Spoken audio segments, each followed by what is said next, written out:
Okay, so yeah, I'm Sarah Davies, and I'm going to talk to you today about strategic partnerships. And one of the reasons that I love talking about this topic is because it's a great way to grow your business, but it's a very elusive strategy that a lot of people don't quite understand what it is or how to do it, and how to make it effective and how to make it actually work. And the thing that I love with strategic partnerships is that you get to create all the rules. So you can actually really lean into your strengths and your values and your skill set and do the things that you're really good at, and then partner with people who are good at other things. And with most other strategies, you have to kind of knuckle down and do the things that you're not really good at or that are really hard for you, whilst this one is, it's a lot more fluid. There's only one rule with strategic partnerships. Does anybody know what it is? Don't you think? Probably that, put in a more positive frame, it's that it's got to be a win-win for both people. Which is kind of the same, right?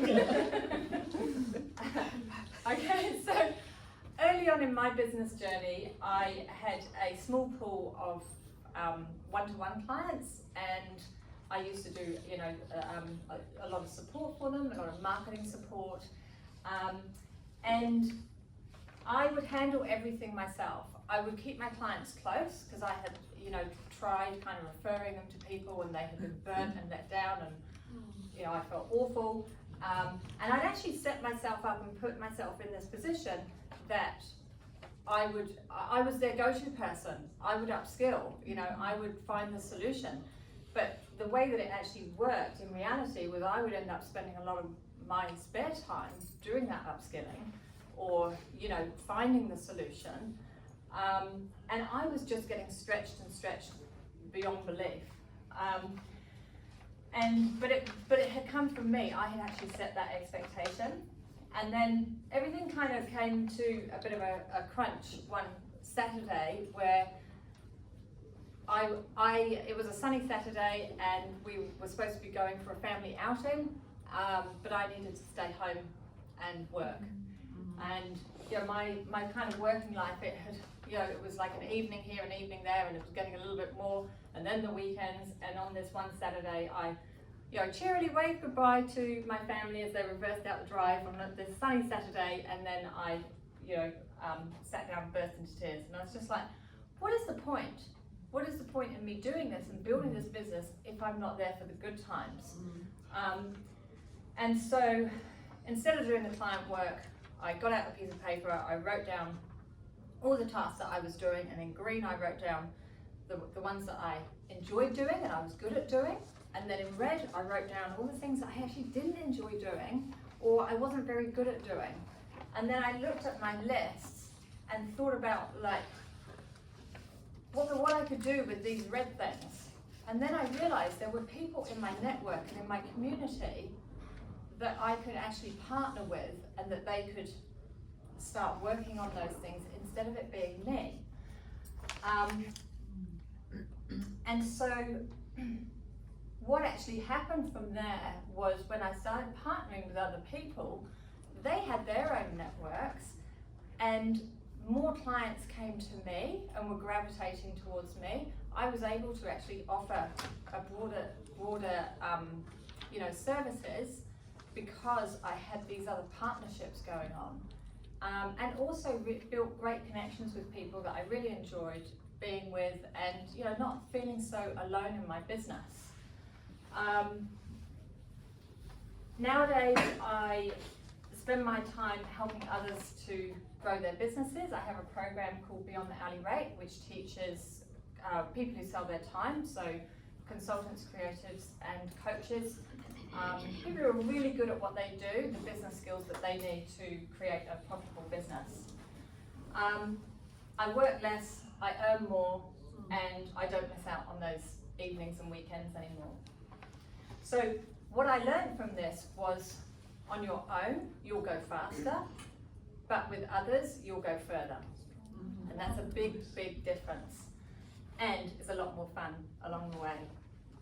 So now I stand firmly in my lane, and I've gained this deep understanding where my skill set is, and then I have experts around me, for me in my program, and I'll talk about that in one of the case studies, who then have their expertise in what they deliver. Okay, so the first thing I want to talk about is, that's the wrong way. Okay, so the difference between referrals, collaborations, and strategic partnerships. So referrals are, you know, if I say, oh, somebody needs to do, I think you do DISC. Do you do DISC? No, Gallup. Gallup, sorry. You know, one of my clients says that they need somebody, you know, do you know somebody who can help me? I need to do a Gallup thing. And I'll say, oh yeah, you know, here's Kath's number, give Kath a call. That's a referral. Kath doesn't know it's coming. It's great, but there's no you know, expectancy. She's got no idea. It doesn't help with her financial stability. It can be very ad hoc. Often people find with referrals it can feel very one way. So you feel like you're giving a lot of referrals, but they're not coming back. So the referrals is just an ad hoc. Somebody gives your details. With the collaborations, so the collaborations are generally short-term, project-based. They can be really fruitful. They can often be a lot of work for just a short-term project, and then there's nothing going forwards. However, they can be a good stepping stone or gateway to strategic partnerships to kind of dip your toe in. Strategic partnerships are more of a long-term strategy where you're actually creating something together. You've got long-term plans together. You're leaning into each other's strengths, and that can help you to enter new markets, create new service offerings, and and reach new people. So let's talk about the. Oh, sorry, I went the wrong way. Okay, the unicorn strategy. So with the unicorn strategy, this is when two people, you own your own businesses, but two people come together to create a unique offer or a service. And it's something that neither would be able to deliver on their own, okay? But it gives the client, when you come together, you give the client a more comprehensive solution, a more robust offering, and you usually have kind of equal responsibilities within this offer that you are delivering. So we even have a poster girl in the room for this one. Wrong way again, sorry. Okay, so now you know Nikki who we have here, and Natasha, and these guys came and spoke, didn't they? Yeah. A few months ago. Okay, so with Nikki and Natasha, so Natasha came to me.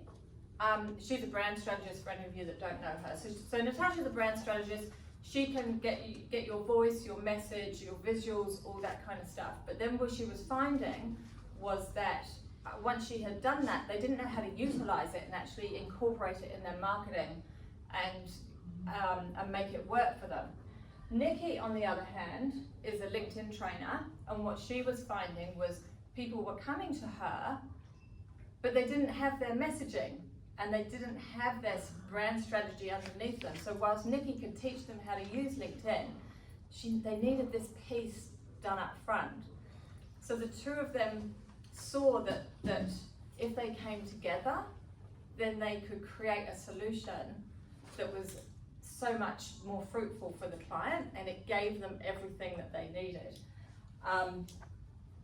But putting it together was a little bit of a challenge. They couldn't kind of, they knew it was there, but they couldn't see how to put it together. And so they were actually both previous clients of mine and came to me to help them through that process of actually creating it.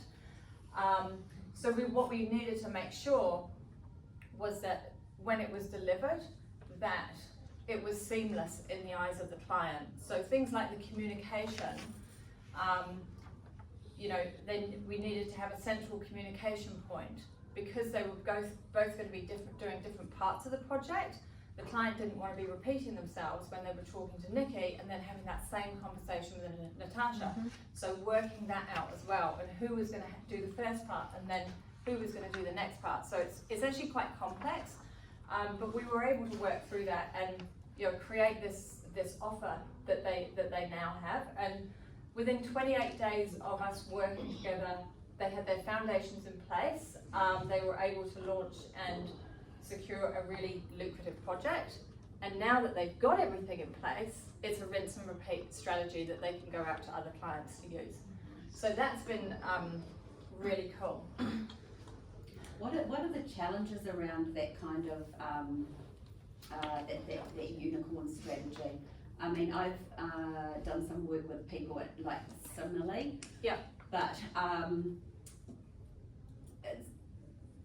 one of the concerns was that, let's say I'm Nikki in this situation, if she's got somebody who's come to her for LinkedIn guidance, but then she knows that they need next level, how, there's always that fear factor of actually you need to do this work first, so then Nikki potentially loses a client because they don't want to do it as a whole.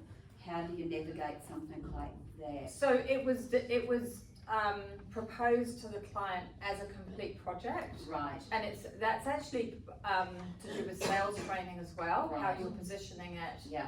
That it's not a kind of like, do this with me and then I'll pass you on to Nikki. Yeah. It's like, this is how it's going to work. Around. Yeah, because even when we were working through the process, and I actually can't remember who was having the first interaction with the client, but say it was Nikki having the first interaction, Natasha's were actually already on board. We need to know what Natasha needs to know to be able to do her bit. So they deliver the proposal together, and the client is buying the complete package. Yeah. They're not buying, and that was another thing, was in terms of the finance, is one of the things that makes it a complete package, in that it's not kind of work with Natasha and pay her bill, and then work with Nikki and pay her bill, because then that's puts it more into the kind of referral box. Okay. So following on from that, did you then create a company name for them working together, so you get one invoice from their one entity? I wouldn't go as far as a company name for something like that, because it's an offer. They're not actually creating a company together. It's an offer they're creating. So they would have a name for the offer, and decide between them and who's going to get the money, who's going to receive the money, and then obviously pay the other one. Can I add into that, because this is great, obviously. Yeah. We experienced it, and Sarah was amazing. It felt like marriage guidance. She put the two of us in the room, and because she both knew us, she was able to go, I know you're better at this than the other person, and I know you're better at this. So that was really, really helpful, because we didn't have to call it out, which was really, really good. But what we identified between the two of us was that there was a certain client, that if a certain client came into either of our spheres, this product would be really, really good for them. So we both discussed because I often have people come to me and want the other stuff. That was, way too much, but I knew I couldn't work with them unless they'd done the other stuff. So I would say, I'm really sorry, I need to send you back to this product to make it work for you. Yeah. And Natasha knew that she would have people that would get so far and get stuck. So we both had to agree that if we identify this client in our process, this was the person we would promote this product to, and then we would both come on board so we could hear the conversation, because otherwise, there was one thing we did learn, was if one of us had a conversation with a client, the other one potentially missed that conversation, and that we didn't want the client to feel they'd missed out on the quality of service, and we had to ask them the questions. So we'd always record the conversations with the clients, and tell them the other person was listening to them. So it's a little bit of extra work, but it was a high value product that we were offering, and high ticket item, so we were happy to do the work. Yeah, and really with this, when you consider the amount of work you're putting in, you want to make sure that you're going to get the return on investment for the time that you're putting in.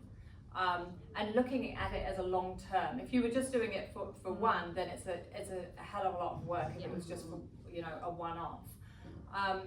Two of the questions that I always ask people when we're, you know, going through this process is, what's your communication style? How do you like to communicate? Because that's really important. And because I know Nikki and Natasha, I know both their communication styles, and so being able to... You called us out. You know, the other thing is, often people can see how it's going to be a win for themselves, but I'm asking, how do you see it? How's this going to be a win for the other person? And making that, you know, and that's something, if you do this yourself with somebody else, kind of getting them to put themselves in your shoes, because it's got to be a win-win. It's got to feel really good for both parties, or else it's going to fall over, you know, pretty quick. And then that leads, you know, to resentment and stuff like that. Okay, have we got any other questions on the unicorn? And the reason it's called the unicorn is because you're creating something that doesn't, you know, exist, or something that is unique. Okay, the saviour. So with the saviour is actually really good if you are in a chain. So if your business is kind of like part of a chain, like, you know, copywriter, web designer, hosting websites, SEO, that kind of thing, it can work really well there. The same with construction, if you've got like architect, structural engineer, planner, you know, those kind of people. And the thing with the saviour is that you're solving a problem for another business that is a real bottleneck for them. So they're going to advocate for you because what you're solving is the bane of their business. So it's very attractive for them to be supported by you. Or it might be something that they just don't enjoy doing. Or it might be that within that chain, you only solve part of the problem and you always need to refer them on to somebody else. So here's an example. So Katrina is a very, very highly skilled conversion copywriter.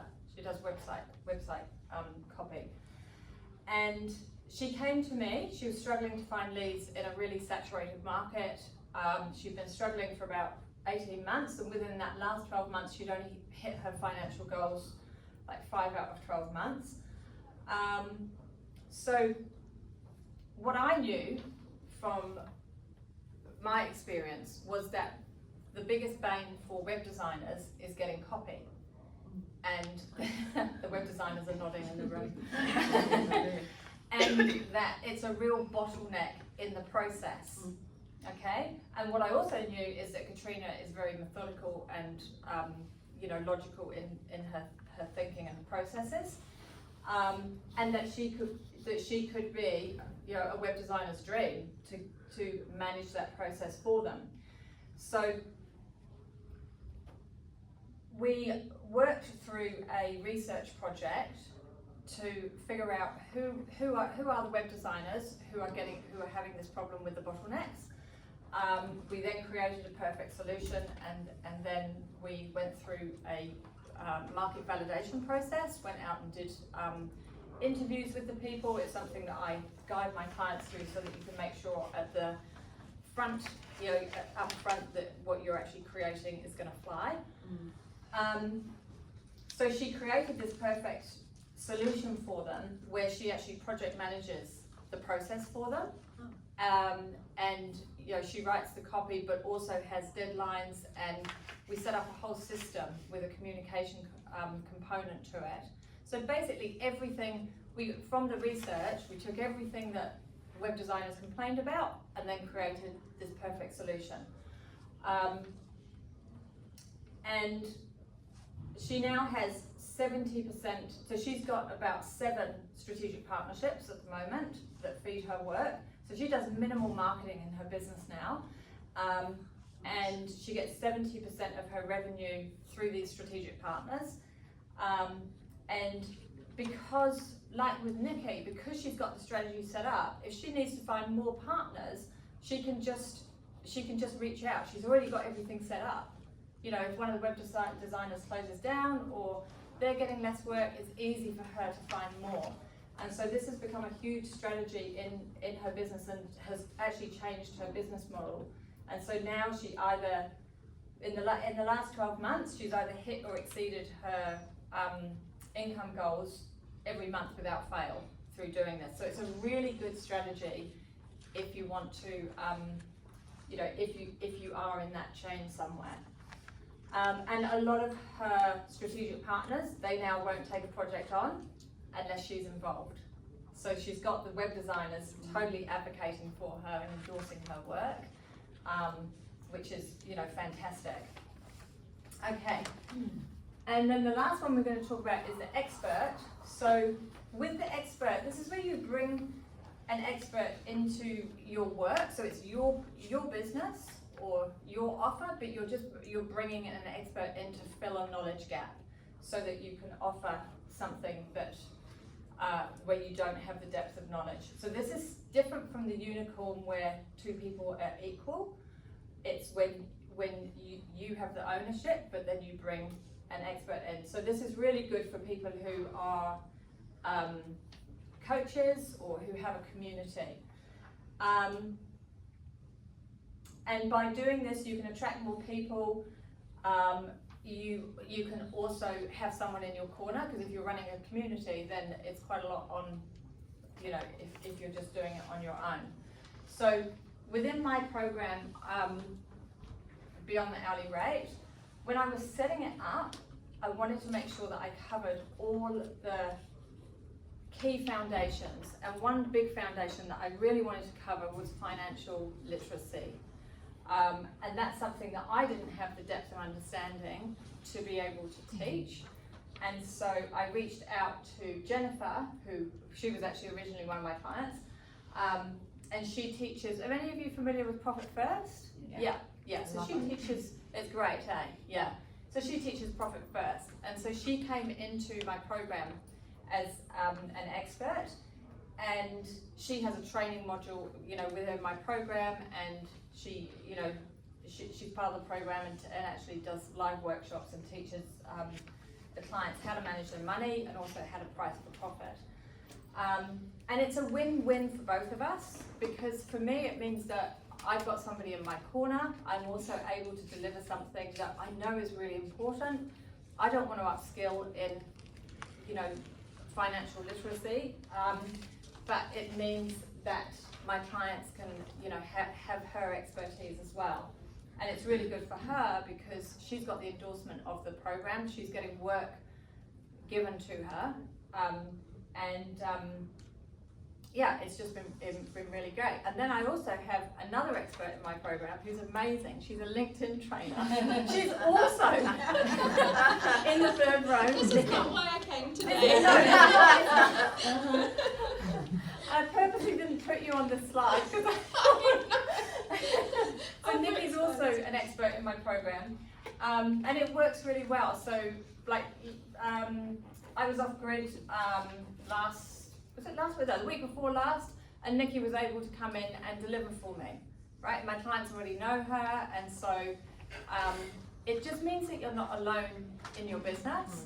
And then it's extended to, you know, we help each other out. We'll have our own strategy meetings, and you know, and previously we've, you know, delivered workshops together, like standalone workshops and things like that. So you can get really creative with it, and yeah, it works really well.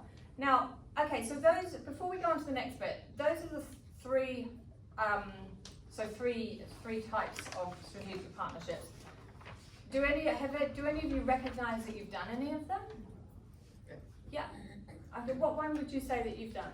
The last one. The last one? Yeah. I run a building company, so I bring in all the sub-trades to make this sort of Yes. solution for the client. Yes, perfect. Yeah.